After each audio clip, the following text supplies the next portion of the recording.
días. Reciban la más cordial bienvenida al servicio dominical de parte de nuestros pastores Fernando y Sarita de Abarca.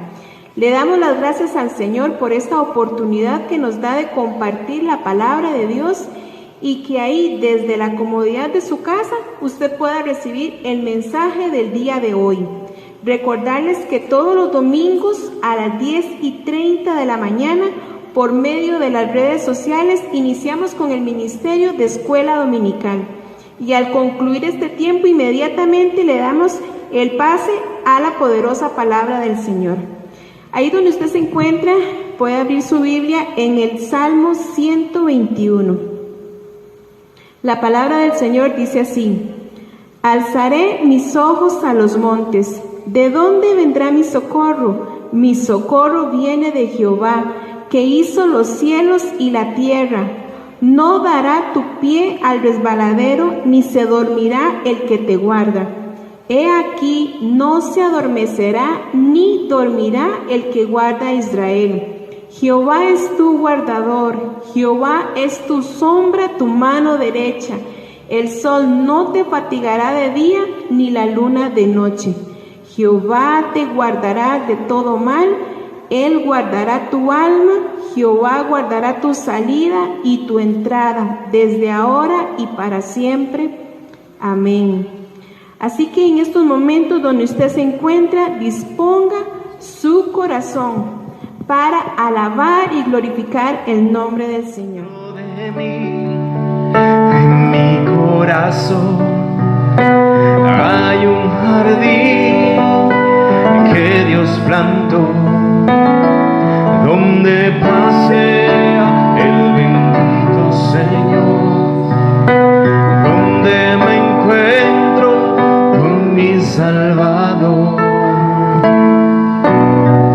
Ríos de agua viva Él ha hecho en mí correr,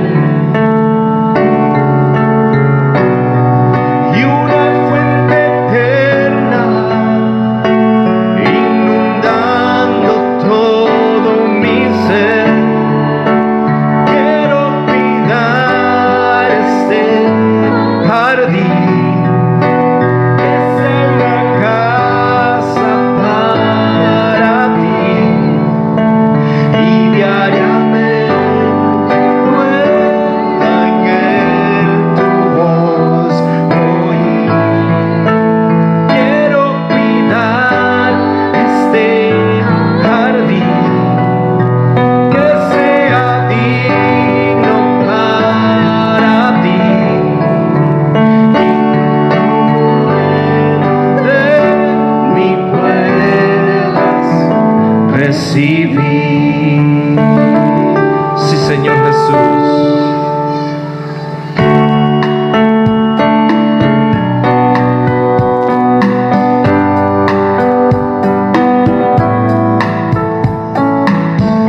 Le dijo uno de la multitud: Maestro, di a mi hermano que parta conmigo la herencia. Mas él, o sea Jesús, le dijo: Hombre, ¿quién me ha puesto sobre vosotros como juez o partidor? Y les dijo: Mirad, guardaos de toda avaricia, porque la vida del hombre no consiste en la abundancia de los bienes que posee. También les refirió una parábola diciendo: La heredad de un hombre rico había producido mucho, y él pensaba dentro de sí diciendo: ¿Qué haré? Porque no tengo dónde guardar mis frutos. Y dijo: Esto haré: derribaré mis graneros y los edificaré mayores, y allí guardaré todos mis frutos y mis bienes. Y diré a mi alma: Alma, muchos bienes tienes guardados para muchos años. Repósate, come, bebe, regocíjate. Pero Dios le dijo: Necio, esta noche vienen a pedirte tu alma, y lo que has provisto, ¿de quién será? Así es el que hace para sí tesoro y no es rico para con Dios. Una historia muy linda que el Señor Jesús en su segundo año de ministerio narró frente a las multitudes que le seguían. Y también respondiendo a la pregunta de este hombre que lo interrumpió en sus enseñanzas para pedirle que interviniera en la repartición de la herencia que le correspondía. Así que el Señor notó que en su corazón había mucha avaricia por los bienes terrenales, y fue cuando entonces narró esta grandiosa, importantísima y trascendental narración, parábola.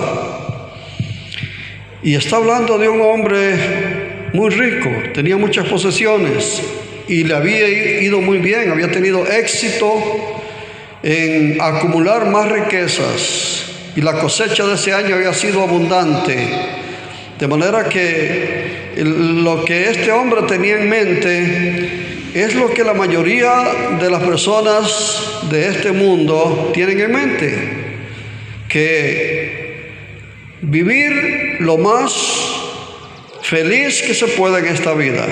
Así que el hombre dijo: Alma tiene muchos bienes para muchos años, así que disfrútalo.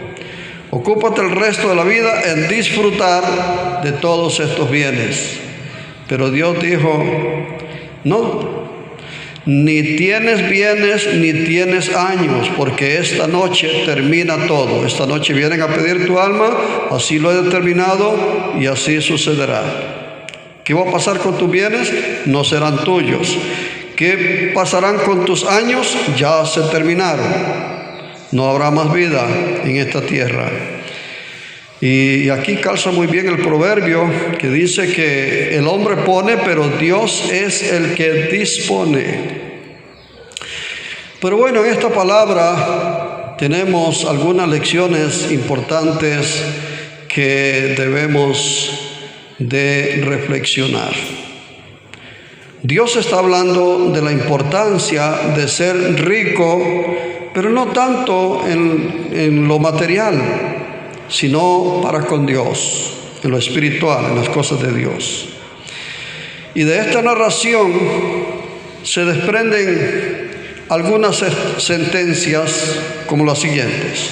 Número 1, esta vida no es la única.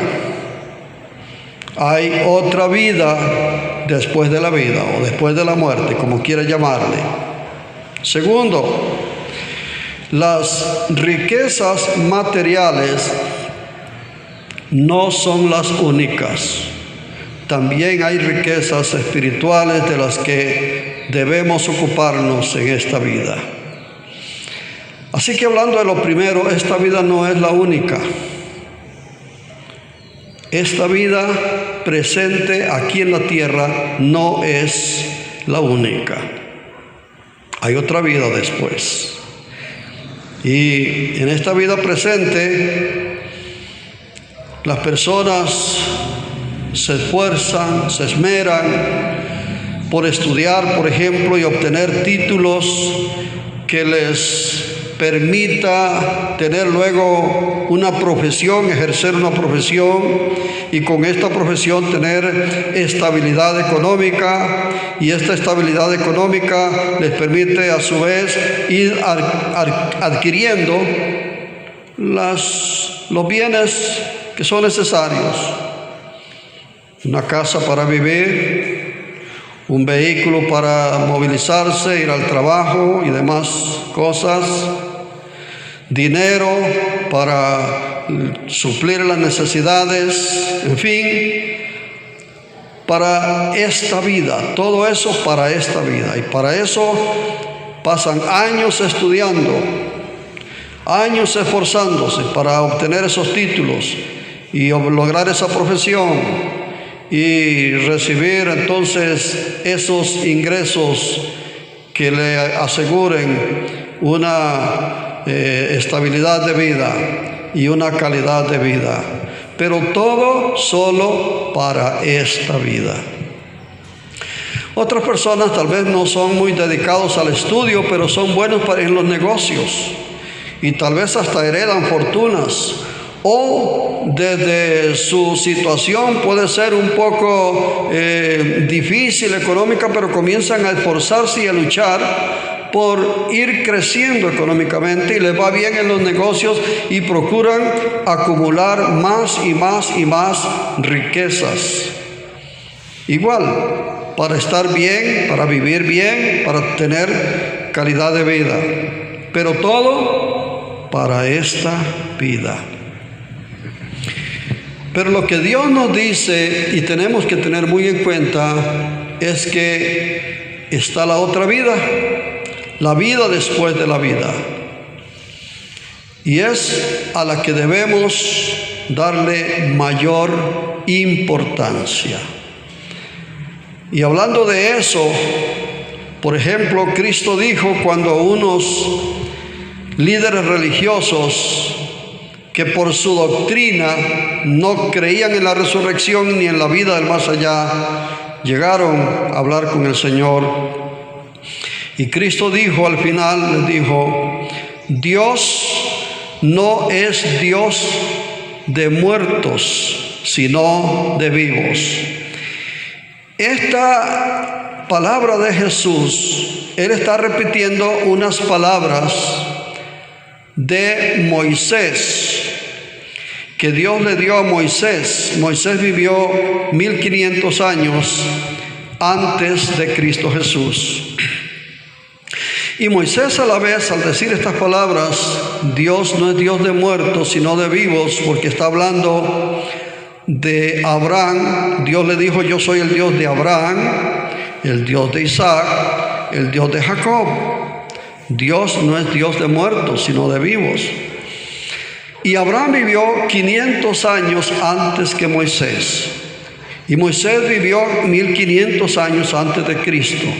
O sea, en resumen, hay una distancia de 2000 años de tiempo desde Abraham a Cristo, de Moisés a Cristo 1500.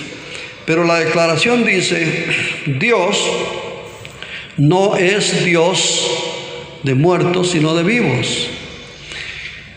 Y Abraham tenía ya 2000 años de muerto, pero muerto porque ya no estaba en esta tierra, pero vivo porque estaba con Dios, en la presencia de Dios. Y aquí tenemos entonces una prueba bíblica de la autoridad del universo, del creador del universo, donde dice: yo no soy Dios de muertos, dice Dios, yo soy Dios de vivos, dando a entender que Abraham partió de esta tierra, pero siguió en su presencia con vida. Y luego el Señor habla de otra declaración muy importante. Y dice el Señor, viene la hora. Así dijo Jesús, están en San Juan 5, 28 y 29. Viene la hora cuando todos los que están en los sepulcros oirán su voz. Se refiere a la voz de Dios. Y todos, dice, todos los que están en los sepulcros oirán su voz, la voz de autoridad de resucitar. Dice, y los que hicieron lo bueno saldrán de donde fueron enterrados, saldrán, resucitarán a resurrección de vida. Y los que hicieron lo malo saldrán a resurrección de condenación. Esta es la palabra de Jesús. De manera que tenemos con claridad meridiana que hay una vida después de esta vida, y es lo que el Señor está diciendo. Y muchas personas en teoría lo saben, que hay un más allá. Otros no lo creen. Los filósofos y los movimientos humanos alientan la creencia de que todo es aquí en la tierra y aquí termina todo, y cuando la persona muere termina todo. Pero no es así. La filosofía es solamente una manera de pensar, del saber, según el razonamiento.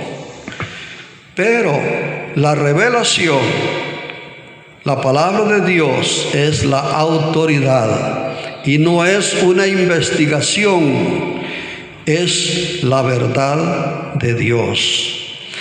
Las personas, y es una lástima que miles de nuestros jóvenes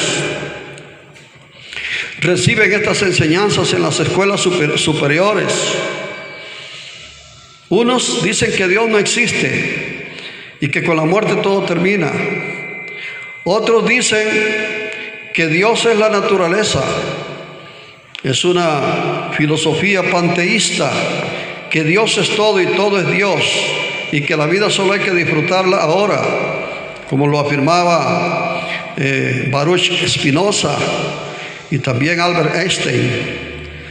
Filósofos. Y es una lástima que ellos, pudiendo haber ayudado a muchos jóvenes a creer en Dios y asegurar su vida después de la vida, más bien los terminaron de hundir y de engañar para que se ocuparan solo de la vida presente. Pero Dios dice, como le dijo a este hombre, necio, esta noche vienen a pedir tu alma, y lo que has provisto, ¿de quién será? ¿Y qué va a pasar con todo eso? Hay una vida después de esta vida, y Dios desea que seamos inteligentes y que aprovechemos esta vida para vivir en la otra. ¿Y cómo lo vamos a lograr? ¿Cómo podemos aprovechar esta vida para vivir en la otra? Número 1, tenemos que asegurarnos de ser hechos hijos de Dios. Debe llegar un momento, una experiencia, un alto en el camino en nuestra vida, de tener un encuentro con Jesucristo, el Hijo de Dios, que vino a salvarnos, a buscarnos y a salvarnos.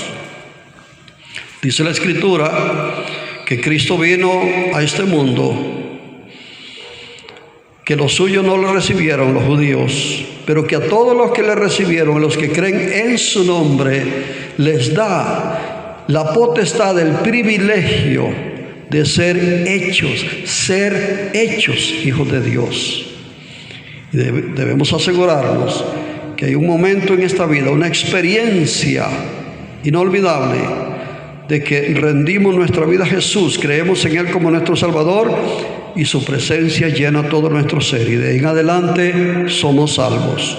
Porque como dice en otra parte de la Escritura, con la boca se confiesa para salvación, pero con el corazón se cree para justicia. Y una vez que hemos tenido ese encuentro con Jesús y lo hemos recibido como nuestro Salvador, entonces vamos a seguir viviendo, ya no siguiendo los caprichos del mundo, del mal, sino siguiendo una vida de piedad y una vida de justicia, una vida que agrada al Señor. La segunda lección es que las riquezas materiales no son las únicas. No son las únicas. Por riquezas materiales entendemos, por ejemplo, el dinero, tener más dinero, tener mucho dinero, mucho dinero, lo más posible de dinero. Y el dinero permite también entonces ir adquiriendo posesiones, propiedades, de diferentes tipos de propiedades, para ir engrandeciendo entonces el caudal de riqueza. Pero estas riquezas se terminan con la vida, como dijo Job: desnudo salí del vientre de mi madre y desnudo volveré a él. Esa es la realidad. Esa realidad está descrita en la palabra de Dios, pero es una realidad que todos nosotros, por la misma experiencia de la vida, lo sabemos. ¿Cuántas veces hemos acompañado a actos fúnebres de personas muy acaudaladas que se nos fueron y no regresarán? Y aquí quedó todo su haber, todo lo que tenían, todo se quedó acá. No, nadie puede llevarse ni un centavo, nada de las posesiones, todo se queda acá. Y es importante reflexionar sobre esta verdad. Así que todo el afán por estudiar para esta vida, por trabajar para esta vida, por adquirir riquezas para esta vida, todo eso sabemos que al morir se termina, aquí se queda, o para problemas, o para pleitos, o para bien de algunos, depende cómo quedaron las cosas, ordenadas o no. Pero las riquezas se pueden aprovechar. Los bienes materiales se pueden aprovechar para cambiarlos por riquezas en el cielo. Así lo dijo el Señor. Cristo Jesús lo dijo. Vended lo que poseéis, dijo el Señor, y dad limosna. Comparta lo que tiene con los necesitados, con los pobres. Aproveche el capital para invertir para el más allá. Y dé a los pobres. Dijo el Señor: haceos tesoros en el cielo, no en la tierra, porque en la tierra, aquí las cosas se pierden, se diluyen, se terminan. Pero haceos tesoros en el cielo, donde no hay ladrones y donde el capital se mantiene. Quiere decir que hay riquezas y que se puede invertir con lo material en riquezas espirituales. Y la otra verdad es que hay aquí en la tierra, hay riquezas espirituales que podemos obtener y que la mayoría de las personas o ignoran o se hacen indiferentes hacia ellas. Por ejemplo, el amor a Dios. El amor a Dios.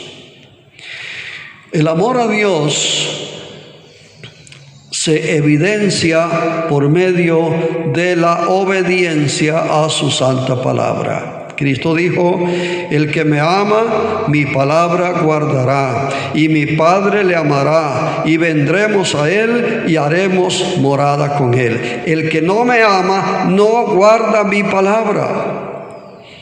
Entonces, en este mundo, ¿cuántos millones de personas que vivimos actualmente, muchos de ellos, muchos millones, nos decimos cristianos, otros se consideran no cristianos?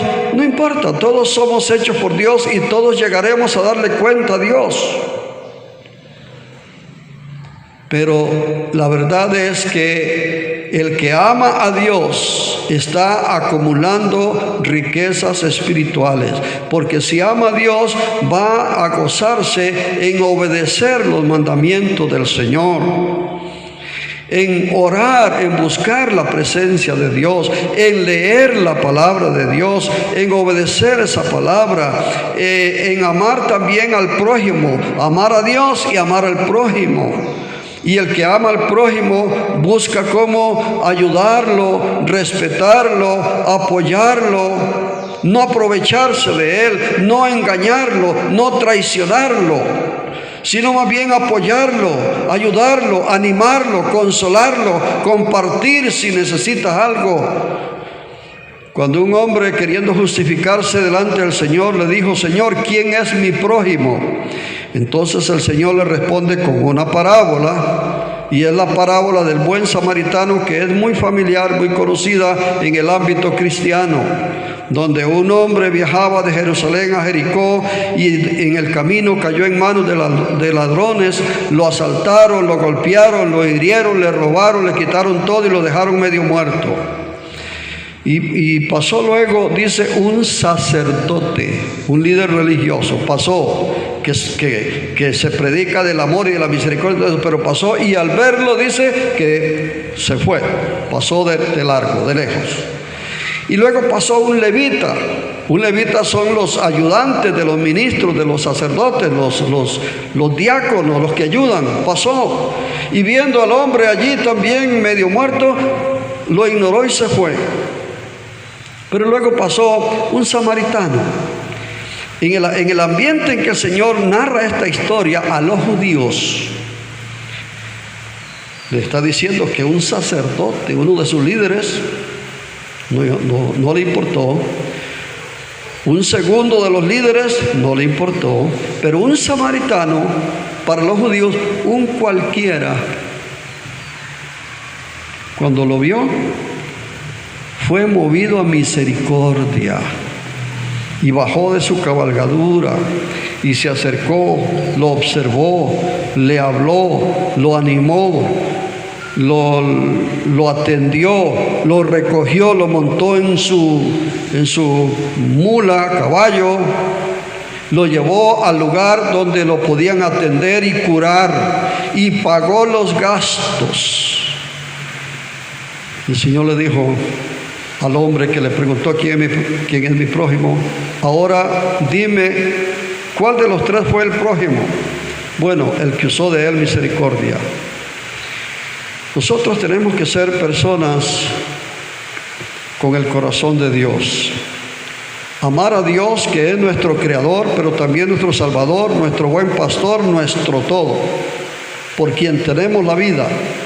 Pero amar a los demás que son hechos a semejanza de Dios y son nuestros hermanos y necesitan de nuestro apoyo, nuestra ayuda. Y aquel que hace la obra es el que agrada al Señor, no el que la predica y no la hace. Podemos ser muy buenos predicadores, pero si no actuamos conforme a la palabra, estamos siendo descartados de parte de Dios. La palabra de Dios es para vivirla, predicarla, pero también practicarla y ponerla por obra. En resumen, el texto de ahora nos dice que esta vida no es la única. Hay una vida después de la vida y tenemos que aprovechar esta vida para prepararnos para vivir en la otra. Preparar nuestra ciudadanía celestial a través de Jesucristo, que es el único camino, la única puerta, el único mediador, el único salvador. Y segundo, las riquezas materiales no son las únicas. Hay riquezas espirituales, como el amor a Dios, la fe en Dios, el amor al prójimo, la solidaridad, la compasión, la misericordia, la verdad. Todas estas son riquezas espirituales de las cuales nosotros podemos ser millonarios en Dios, porque en el cielo las riquezas que se tuvo aquí en la tierra no existen. Es como si nunca hubieran existido. Pero aquel que aún siendo pobre fue rico en Dios, tendrá dicha eterna en la presencia del Señor. El propósito es animarte, motivarte, concientizarte, que te acerques a Dios, que no seas del montón que viven solo de forma egoísta para sí mismo y para esta